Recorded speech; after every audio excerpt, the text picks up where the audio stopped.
Hello everyone, hope you're doing well. I thought we would do a video today looking at a vehicle which is kind of just been left in time. It's one of those vehicles which feels like power creep has hit it the hardest. We talk about this idea of power creep where basically at high tiers what happens is just because of the overall evolution of the game, more stuff gets piled onto high tiers and therefore the stuff below it takes a little bit of a hit because it has to face those things. If you want a concrete example of this, right now you can have a look at 5.0 cruisers, you know, naval versus 5.7 ones, or you can have a look at something like the F100, which used to be top dog a year or so ago, even a bit more than that now, and then compare it to, let's say, the MiG-21 SMT or the Phantoms, which have been around. But this doesn't just happen, you know, in aviation or in naval, it also happens in ground forces, and it is a natural part of the game. If you want the game to, you know, keep extending when it comes to more modern vehicles, what's going to happen is there is going to be a power creep element there. And after playing the Brennus at 8.7, I've actually been, you know, having a pretty nice time with it. It's a pretty nice vehicle, you know, we've been doing pretty well with it, as you can see, plus 30 on the board with a 60% win rate, and then, you know, running it with the AMX-13, the MD452, the F84G, all of this has felt really nice. There is just one problem with this little thing, this lineup. It's the AMX-13 HOT.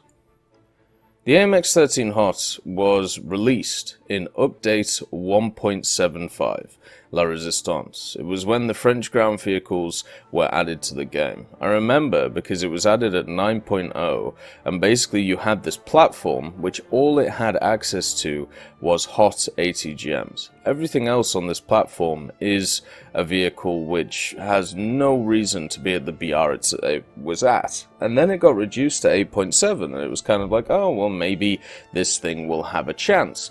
But then a bunch of other mechanics got added. Thermals got added.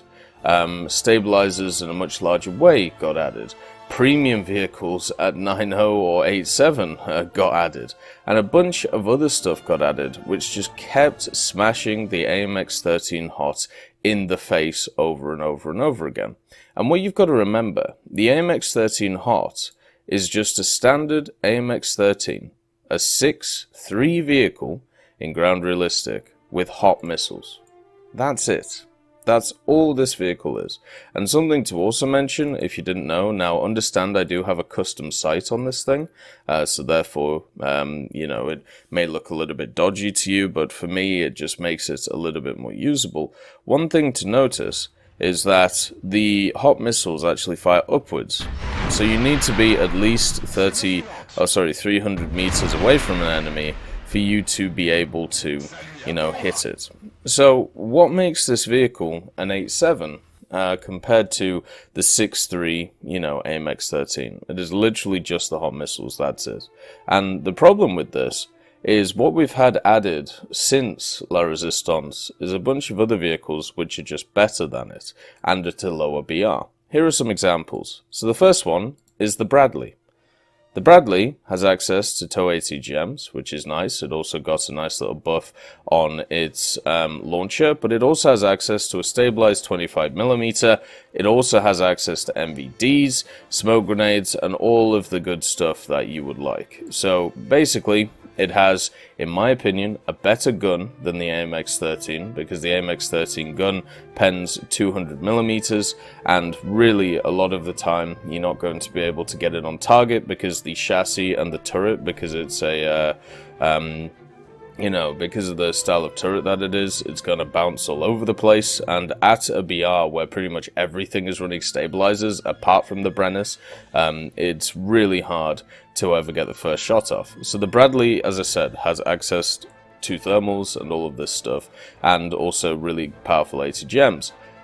This thing's 8.0, so this thing is technically 2 like BR links below the AMX-13 HOT.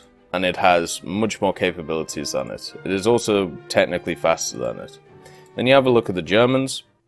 The Germans don't really have an equivalent to this vehicle apart from the BMP-1, The BMP-1, actually I suppose the Baguette Panzer would be the best comparison. So the Baguette Panzer has an unstabilized gun, which, you know, isn't the best, but it does get access to HEVT. It also gets access to a nice, beautiful ITO missile, and once again gets access to thermals and a laser rangefinder, and as I said, the HVT as well. It also gets an improved missile on top of all of this.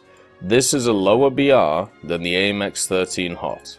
Then we have a look at the Soviets. What do the Soviets have around this BR? Ah yes, the BMP-2.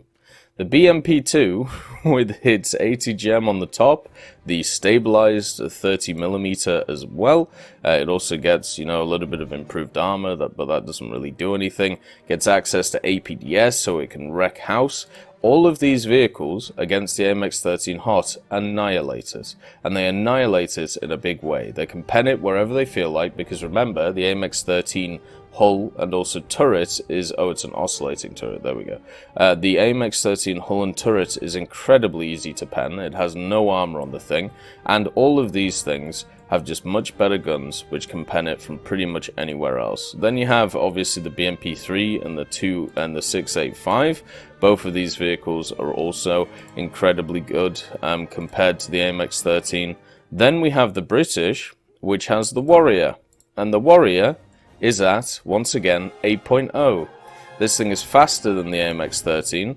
This thing has thermals, it has a laser rangefinder, it has the Milan 2, it has the additional protection, it has all of the bells and whistles that the AMX-13 has, and it doesn't have, you know, it does have a little bit of an issue when it comes to the missile, but it's not as pronounced as, you know, the AMX-13 HOT. And what is great about it, you know, is the fact that you can get a little lead thing, and it only falls down by, you know, you only have to wait 100mm to basically have this thing work. Now, the gun is trash on the Warrior, right? The gun is not very good, but it can still pen and still kill the AMX-13 HOT, but I would say that is its downside. This thing is 8.0. Once again, 2 areas below the AMX-13 HOT. Then we have the Japanese. The Japanese have the Type 89, arguably the best IFV in the game because of the fact it can fire its missiles on the move, something that a HOT really can't do effectively. And then you have the stabilized 35mm Oerlikon gun. Then you have speed, then you have extra armor on the inside, which actually prevents hull break a lot of the time. And as I said, it has access to all of the bells and whistles, plus thermals, plus an APDS shell, which pens 127, plus a laser rangefinder, plus artillery, all of these things. And it's also lower BR than the AMX-13 HOT. Do you see a problem here? I do. I really do. Because all of these vehicles are just better than it. The Chinese don't have an equivalent apart from maybe the ZBD. The Orbital HVG is once again 7.0. The Centauro. The Centauro is 7.0. Sorry, is 8.0. And so is the HVG. This thing is 8.0. It has 105mm heat FS, it has access to a laser rangefinder, it has access to thermals, it has access to the stabilizer, it has access to pretty much anything you'd want. The only thing it doesn't have is APFSDS, but still, it's 8.0 this thing. Once again, 2 areas of BR lower than the AMX-13 HOT.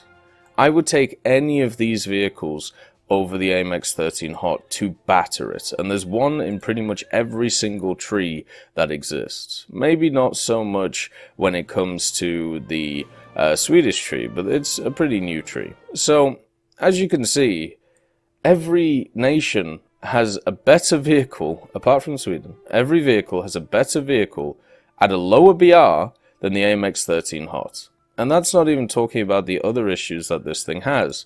The other issues is, this thing doesn't even get NVDs. You know how we talked about all those other vehicles that have thermals? This thing doesn't even get NVDs! That means if you get into a night battle, which, you know, are quite prevalent around the 9397 BR, which a lot of the times you get opted into because a lot of the premiums are 90s and 93s, you just can't see. You are just done. you don't even get the you don't even get the fact that you get to have like a slightly green screen. No, you just don't get anything in this vehicle. It doesn't have NVDs, right? It's as simple as that. So the fact that it doesn't have, you know, these key mechanics, which pretty much everything else do at this BR, even the Brennus gets thermals, the AMX-13B2 gets thermals, you know. It's just one of those things that the HOT misses once again. The other thing to also mention is it's at the end of a line. It's at the end of the light tank line. And what this means is the modification costs are a lot higher than usual. If you actually research an end-of-the-line vehicle, such as like the Acura, I suppose, the Acura is 250,000 RP. Overall, and you can see its rank 4 modifications are 32,000 apiece. Well, if you have a look at the AMX-10 RC, the actual things are, you know, 8,700 apiece for rank 4 modifications. Something that I also didn't mention, which I just remembered, is you have the AMX-10 RC at 8.0 in the French tech tree, right? You have the AMX-10 RC, which is arguably better than the AMX-13 HOT. It's faster once you get it upgraded. It has access to thermals, and pretty good thermals. It has access to APF-SDS, a laser rangefinder, artillery support, all of the things you want from a light vehicle. This thing doesn't even get a rangefinder. This thing doesn't even get a rangefinder. Leopards at 7.7 get a rangefinder. So we've already talked about how if you get up-tiered in this, you just die if it's a night battle, because you can't do anything with it. The fact that the main use of this thing is its HOT missiles, and, you know, they're angled upwards, and that means that if a target's close to you, it's very hard to kill, because you have to basically tilt the turret down and then fire. Another thing is, because of the way that they're mounted on this vehicle, you actually have to expose your turret to be able to hit an enemy with them. And what this means is, especially when everybody's running around with stabilizers and a lot of them are running around with thermals, they're just able to pick you off before you're able to get a shot off, because your turret can't stabilize in time for you to get off the missile. And also, the missile is lower velocity than the majority of rounds that you face in the game. So what ends up happening is you either get a trade kill with this thing, or you die first and the person dodges the missile. Another thing to also mention is there is another HOT carrier which is at 8.7, and this is the Rakuten Jagdpanzer II HOT, and it's in kind of a similar situation because of the fact that it is at because of the fact that it's at the end of the line. But the thing about the Rakuten Jagdpanzer II HOT is because of where the missile is mounted, you can hide this whole thing behind a like a hill or behind anything, and then just have the HOT poking out at the top, and then you can, you know, shoot things with it. So you can see like where this thing is actually mounted. It's mounted above the vehicle, meaning that you can hide the rest of the vehicle away while you pick people off with the missile, and it works incredibly well. The AMX-13 cannot do that because of the fact that you have to expose the turret in order for people to hit it. The other thing as well is there was a bunch, the reason why I think this thing was forgotten about completely as a vehicle, when, you know, BR changes happen or when, like, stuff happens to the game, is one thing that has been added over the time is shell ejection, right? So there you go. You can see shell ejection outside of the AMX-13. It looks really, really nice. You know, it's, you know, fires out the shell out of the back. And remember, this is exactly the same vehicle without the ATGMs as a 6.3 vehicle, okay? It has the same gun, same turret, same chassis, same everything. Now let's go over to the HOT and see what happens with the HOT. Would it have shell ejection? It should do, right? It's literally the same vehicle with ATGM strapped onto it. No, it doesn't. Why? I don't know. The fact is, the vehicle itself is not in a good place. It is definitely way too high of a BR. unless you want to up the rest of the IFVs, which, you know, you can do, I suppose. But for me, if I compare this to stuff like the Warrior, stuff like the Bradley, stuff like the Type 90, the Type 89, stuff like the BMP2, I would probably stick this thing at like 7.7. Because the only thing it has going for it is the missiles. That's it. And even then, they're impossible to use. I really think somebody has just completely forgotten this vehicle exists. And it is, in my opinion, probably the worst offender of like the power creep narrative that we hear, but also the fact that it is just at a place in the game where it just shouldn't be. It is not a good vehicle. It is a terrible vehicle for the BR that it's at, and it needs to be lowered. It needs to be lowered yesterday. I don't understand why we can get away with the fact that everything under it with a similar role is just a better version than this. It's just ridiculous.